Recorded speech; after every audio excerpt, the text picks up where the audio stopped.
Bismillahirrahmanirrahim. Assalamualaikum warahmatullahi wabarakatuh. Yang terhormat Ibu Andi Ulfaisya Yusuf, SPD MAK selaku dosen mata kuliah akuntansi biaya 2 dan teman-teman yang saya banggakan. Puji syukur marilah kita panjatkan kepada Allah Subhanahu wa taala dan selawat serta salam semoga tetap tercurahkan kepada Rasulullah Muhammad sallallahu alaihi wasallam. Sebelumnya, perkenalkan saya Eka Widiawati Syam selaku moderator dari kelompok 7. Dengan adanya video ini, kami akan membahas mengenai materi karakteristik dan ruang lingkup produk bersama dan produk sampingan. Nah, untuk pemateri pertama, saya persilahkan kepada Saudari Rafila Usda Tahir untuk memaparkan materi yang telah didiskusikan. Assalamualaikum warahmatullahi wabarakatuh. Perkenalkan, nama saya Rafila Usda Tahir dengan NIM 220901502117. Baik, di sini saya akan menjelaskan pengertian produk bersama dan produk sampingan. Langsung saja, produk bersama atau joint produk adalah dua produk atau lebih yang dihasilkan secara simultan atau diproses secara bersama-sama dari suatu proses produksi atau melalui serangkaian proses produksi tertentu dengan menggunakan bahan, tenaga kerja, dan biaya overhead secara bersamaan. Biaya tersebut tidak dapat ditelusuri atau dipisahkan pada setiap produk, dan setiap produk mempunyai nilai jual atau kuantitas yang relatif sama, di mana setiap produk mempunyai nilai jual yang relatif besar atau signifikan. Produk sampingan dapat dibagi menjadi dua kelompok menurut keadaan produknya. Hasil samping pertama dijual dalam bentuk aslinya tanpa pengelolaan lebih lanjut. Produk ini biasanya berupa limbah atau scrap, meskipun dapat dijual sebagai bahan baku ke industri lain. Contohnya adalah olein yang merupakan produk samping industri kelapa sawit yang dapat digunakan sebagai bahan baku pembuatan sabun.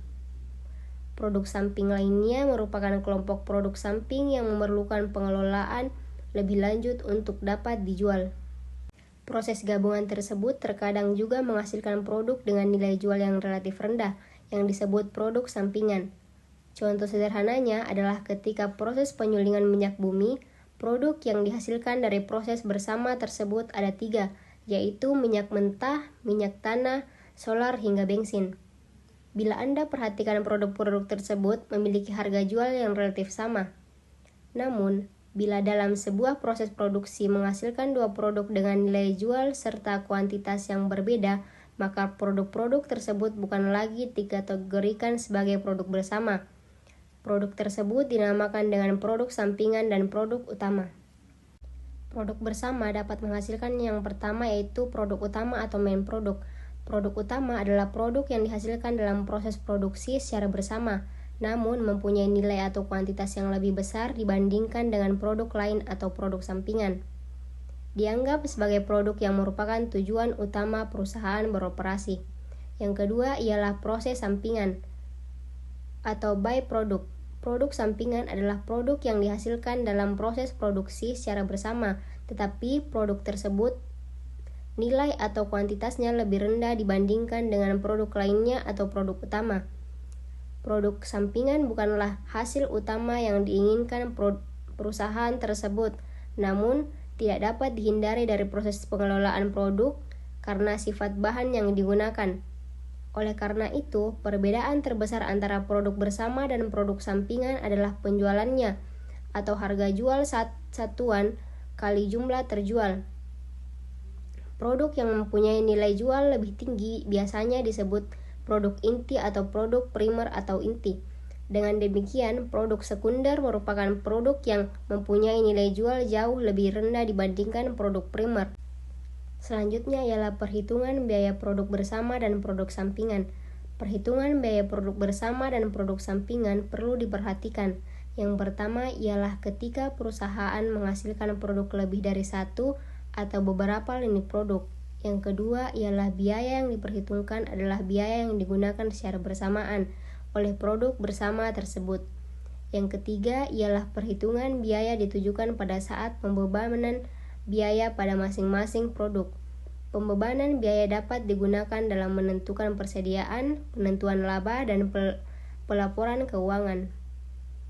Yang terakhir ialah perhitungan biaya produk bersama dan produk sampingan digunakan manajemen perusahaan untuk tujuan perencanaan laba dan evaluasi kinerja. Nah, itulah tadi pemaparan materi dari Rafila. Selanjutnya, materi kedua yang akan dibahas oleh Adila Sabrina, saya persilahkan.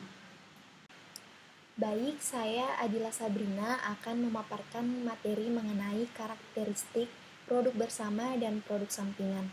Adapun karakteristik dari produk bersama ini, yang pertama, produk-produk utama yang ingin dihasilkan sesuai dengan tujuan produksi melalui suatu proses atau serangkaian proses dan dilakukan secara simultan atau bersama-sama. Yang kedua, nilai penjualannya relatif besar bila dibandingkan dengan produk-produk sampingan yang dihasilkan. Ketiga, dihasilkan dalam jumlah yang besar. Yang keempat, seringkali memerlukan pengolahan lebih lanjut. Yang kelima, sebuah produk tidak dapat dihasilkan tanpa memproduksi produk yang lain. Yang terakhir, produk bersama atas dasar proses serta biaya produk yang sama, maka tidak dikenal produk yang memiliki nilai lebih signifikan. Semua produk dalam produk bersama dianggap sama dan setara. Kemudian adapun karakteristik dari produk sampingan, yang pertama, dihasilkan bersamaan dengan produk utama dalam suatu proses atau serangkaian proses. Proses produksi tidak ditujukan menghasilkan produk ini. Kemudian yang kedua, nilai penjualannya relatif kecil bila dibandingkan dengan produk-produk utama. Yang ketiga, dihasilkan dalam jumlah yang sedikit. Yang keempat, kadang memerlukan pengolahan lebih lanjut. Dan yang terakhir, produk ini tidak dapat dihasilkan tanpa memproduksi produk utama. Pada uraian sebelumnya telah dikatakan bahwa perbedaan utama antara produk biasa atau produk utama dan produk sekunder adalah seberapa besar atau kecil nilai jual setiap produk. Produk tersebut harus ditentukan dan dikelompokkan kembali menjadi dua kelompok besar di atas, yaitu sebagai produk dengan atau sebagai produk sampingan. Dalam hal ini, prosedur penentuan harga produk tersebut juga akan berubah. Perubahan nilai relatif dapat terjadi sebagai akibat kemajuan ilmu pengetahuan dan teknologi yang memperkenalkan metode produksi baru. Hal ini dapat mengubah status produk yang sudah ada. Produk yang merupakan bagian dari kelompok produk umum dapat menjadi produk sekunder atau sebaliknya. Kemudian, perbedaan yang terlihat secara jelas dari produk bersama dan produk sampingan adalah dari sisi nilai jual serta kuantitasnya. Nilai jual dan kuantitas dari produk bersama tidak bisa ditentukan lebih besar atau lebih kecil karena semua produk relatif sama. Sedangkan produk sampingan dapat dipastikan akan memiliki nilai jual serta kuantitas yang lebih sedikit karena dihasilkan dari pembuatan produk utama. Selain itu, secara umum, produk bersama tidak harus diolah lebih lanjut sebelum dijual, walau tak menutup kemungkinan beberapa produk bersama harus diolah lagi agar berkualitas lebih baik. Sedangkan produk sampingan harus diolah lagi agar bisa dijual dan memiliki nilai yang lebih tinggi. Kemudian perbedaan selanjutnya adalah metode hitung biaya produk. Produk bersama memanfaatkan 3 jenis metode, yaitu metode harga pasar, metode unit kuantitas, dan metode harga pokok per unit. Sedangkan produk sampingan hanya menggunakan 2 jenis metode, yaitu metode tanpa harga pokok atau tidak menghitung harga pokok produk sampingan, dan metode dengan harga pokok atau menghitung harga pokok produk sampingan. Metode harga pasar secara sederhana adalah menggunakan harga jual sebagai harga pokok. Metode unit kuantitas adalah alokasi biaya berdasarkan jumlah kuantitas yang diproduksi. Sedangkan metode harga pokok per unit adalah metode menentukan harga berdasarkan jumlah pesanan. Baik, sekian dari saya. Selanjutnya saya persilahkan kepada Adelia Clarina untuk membahas materi ketiga.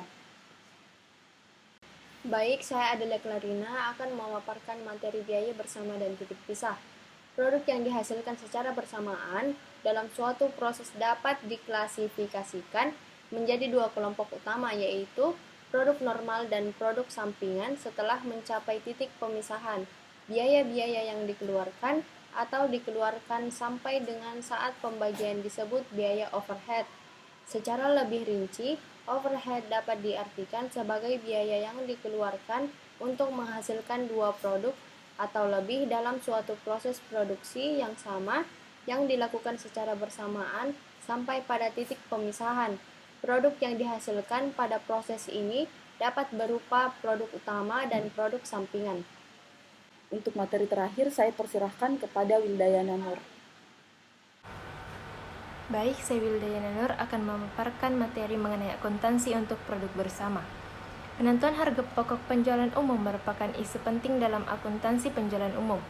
Tujuan penentuan harga pokok barang adalah untuk menentukan jumlah atau nilai persediaan yang disajikan dalam laporan posisi keuangan dan untuk menentukan laba atau rugi dalam laporan laba rugi. Selain itu, penetapan biaya komoditas juga dapat digunakan untuk mengendalikan biaya pengambilan keputusan karena biaya overhead yang terjadi sebelum pembagian tidak mempunyai hubungan langsung dengan produk yang dihasilkan. Maka, bagaimana biaya overhead dialokasikan dengan produk yang diproduksi adalah hal yang paling penting ketika menghitung biaya overhead. Hal ini mengharuskan perusahaan untuk mengembangkan metode alokasi yang dapat digunakan.